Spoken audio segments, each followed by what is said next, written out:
Hey, good morning.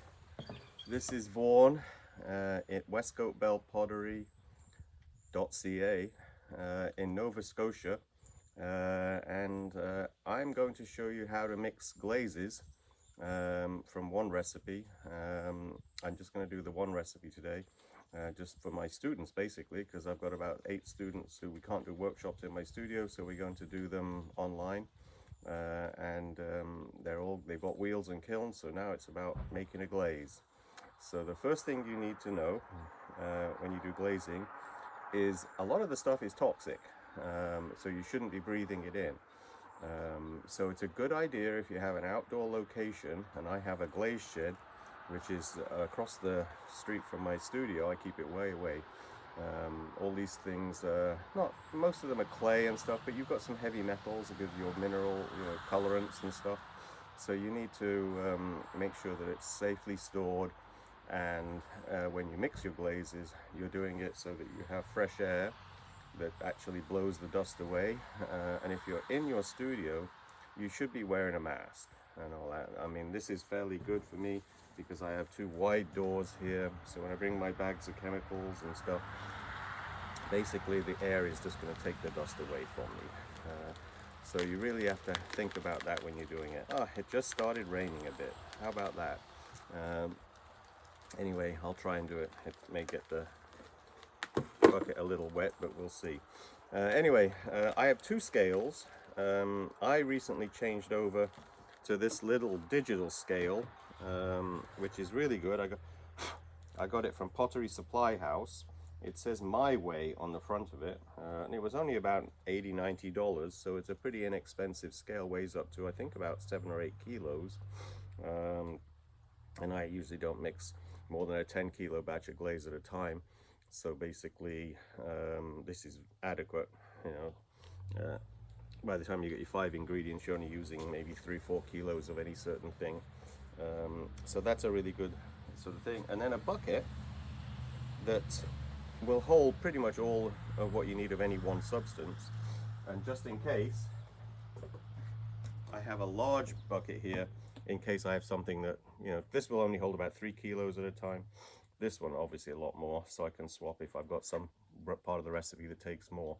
So have all your tools available, and a scoop, so you don't have to scoop it out with your hand and all that. So a nice scoop to actually get the stuff out. Before it's not supposed to rain. It has passed over us already.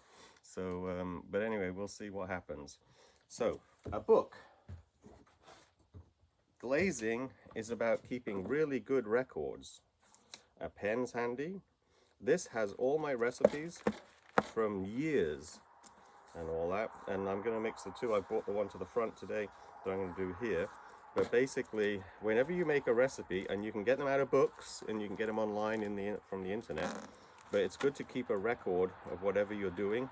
And then if it's got something that happened, you can write a note about what it did, what temperature you're firing it to, and everything. So keep a really good record book. And I have an index at the front of all my glaze recipes here. So it's nice, you don't have a great recipe, it works really good, and then you can't find how you made it. So just kind of keep good records. And I'm going to keep this dry. Anyway, the first ingredient of this recipe is F4 feldspar.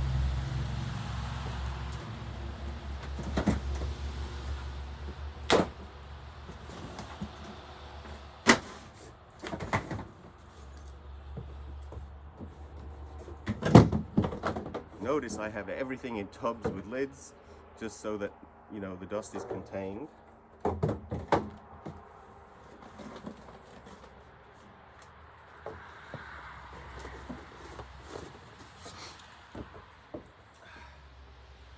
$3,280 grams. So I'm going to turn my scale on to grams, because some recipes come in pounds and ounces, and others will come in grams. So this scale is nice. It actually gives you a mode button where you can change it to kilos and grams. So that's really nice. You don't have to think about changing and converting. So 3280. So I think we can put this on here, and now I have to reset it because this weighs something. So just press the tar button, T-A-R-E, whatever it means.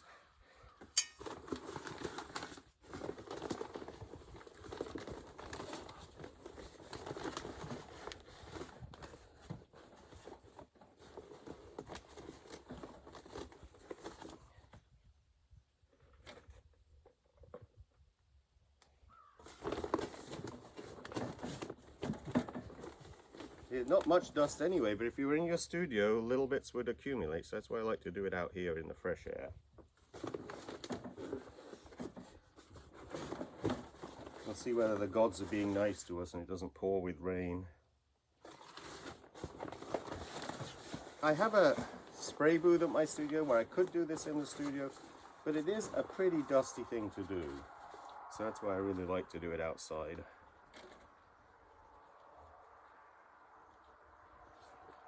Okay, we're up to 3122. 3280. Let's make sure. Measure twice, cut once. It applies here too. 3280. 3280. I have a box underneath here with a plastic bag in it where I'm going to pour all of my ingredients.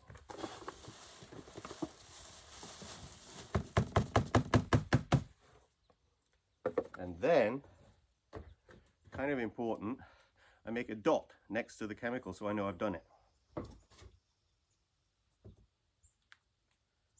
All right, silica is the next ingredient.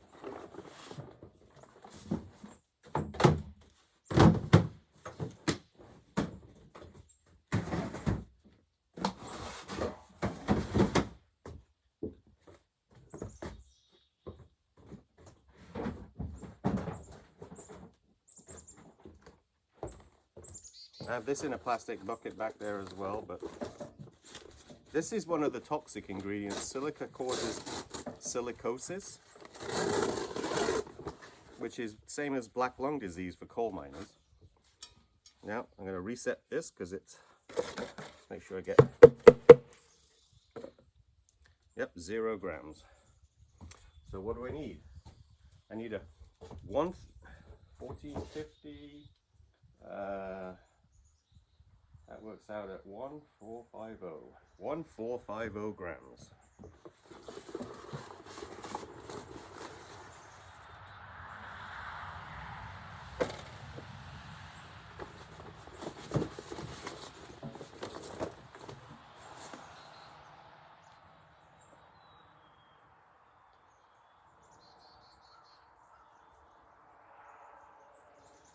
One 450. Yeah, so this one is a dust that you don't want to breathe in, right? So I'm folding it over carefully.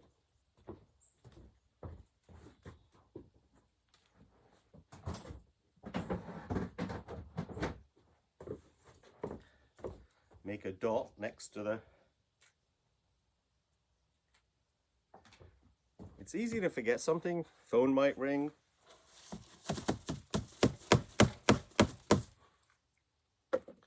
All right, a bear might come out of the woods. Anyway, let's see what's the next ingredient here. Whiting.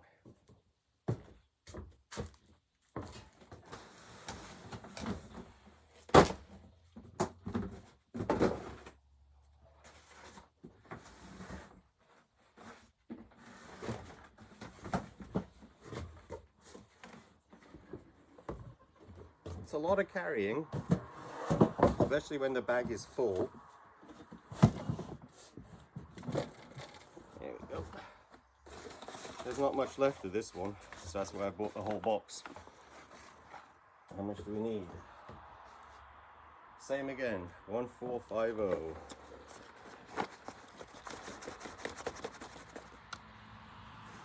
That one's empty.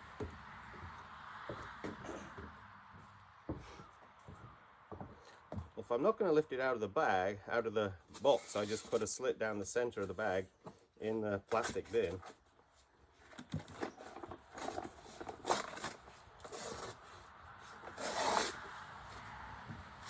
All right, 1450.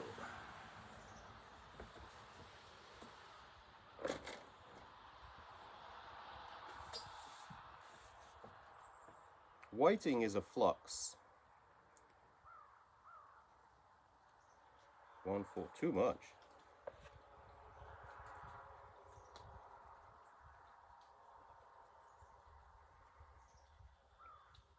4 grams, not 0.4 of a gram, too much. It's good to be as accurate as possible when you've got a scale like this. That says 1450. Oh, I always look at twice. I gotta go just a touch. It's easy to go over. We're talking tiny amounts here. And it may not make a, there you go, 1450. It may not make a huge difference, but if you got the recipe, why not stick to it?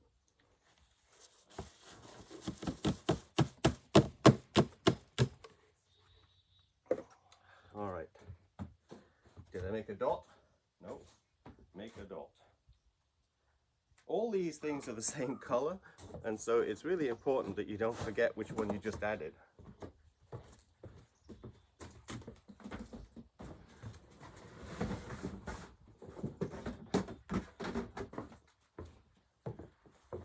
EPK, the next one, which is a clay body. I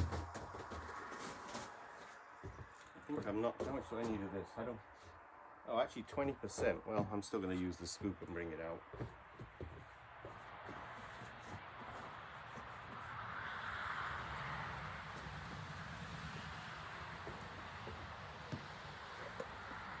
Two kilos, basically.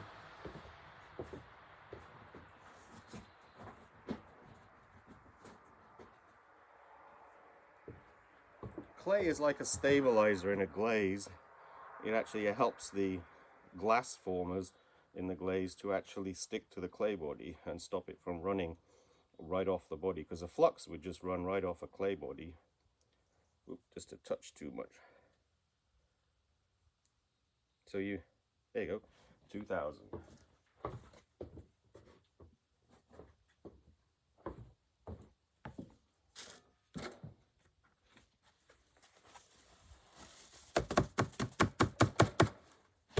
I'm doing it down on the floor instead of up here because the dust, by the time it lifts up, just blows off underneath me.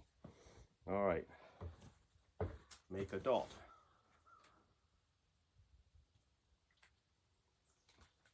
Lithium carbonate. I always feel like I should take this for depression if I ever get depressed, but I bet I shouldn't do it. Who knows? But lithium's what they give people for depression, I think. So this was the last of the bag. I'll put all these in a garbage bag afterwards. I'm just dropping them down there because it's not windy that much. 370 grams for lithium, and that was 168.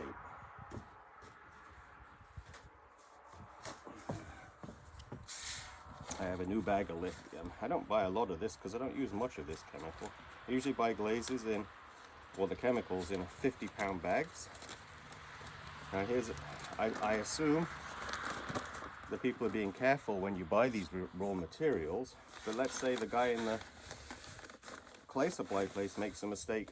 I mean, I could make a mistake easily here, you know, so you want to make sure that the bag that you're buying is from the manufacturer, not the distributor. 370 grams, that's 360. So basically, if you get it in 50-pound bags, you know that it's right from the manufacturer. If you get it in bags like this, it's been re-weighed in the distributor, and you just have to trust that they did a good job and labeled properly. So which is why I prefer to buy things in 50-pound bags. Okay, put a dot.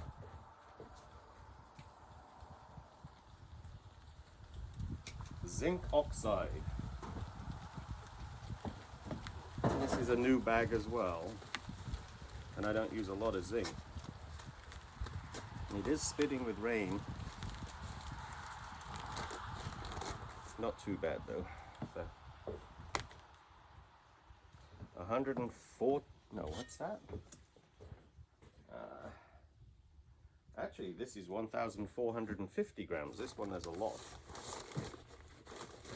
Zinc can be used as an opacifier too. So, and this is an opaque matte glaze.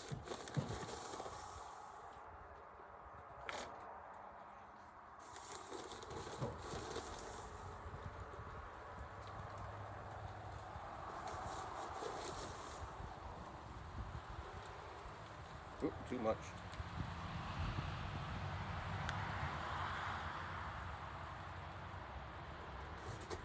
Still the tiniest fraction too much. Perfect. Oh no, it's gone up again. See, we're only taking out a tiny bit. There you go. Yep, that's 1450 grams.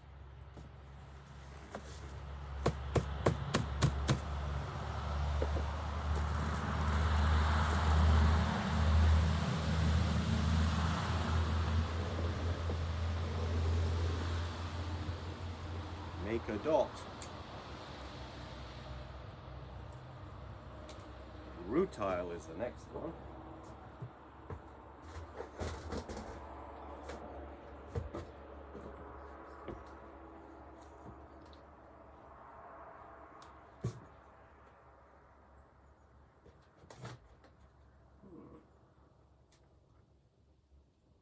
Where is my rutile? I know I have a whole bag of it.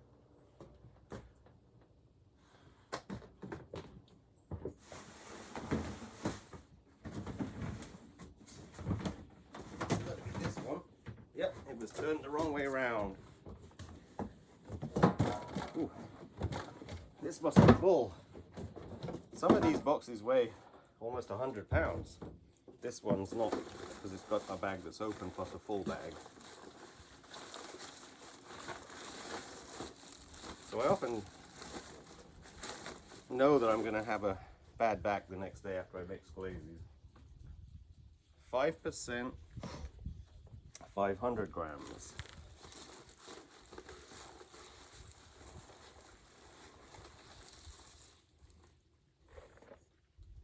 Whoa, a lot. This is heavy.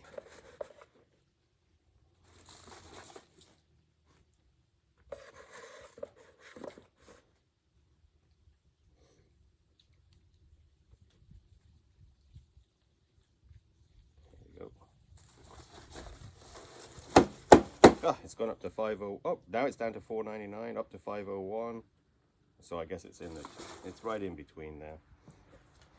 If I bang the box, it changed the scale.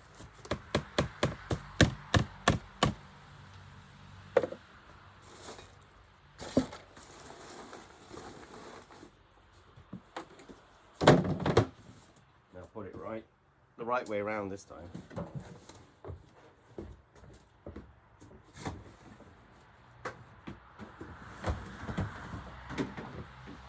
Okay, make a dot. Tin oxide, the expensive one. Tin's probably the most expensive stuff that I buy in the glaze chemical range, and it wants 500 grams. That's a pound.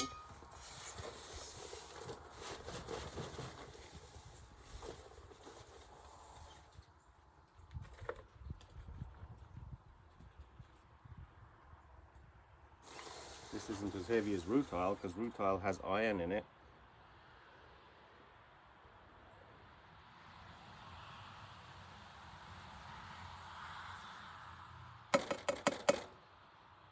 $4.98. I thought I'd get away with that much.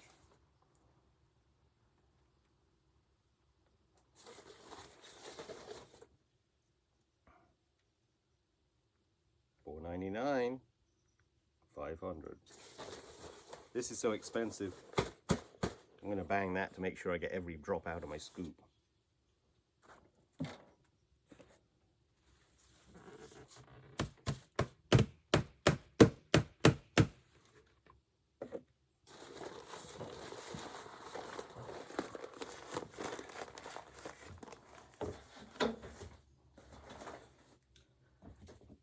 make a dot.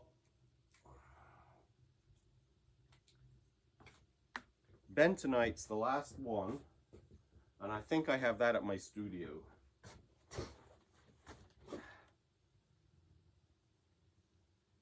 Yep.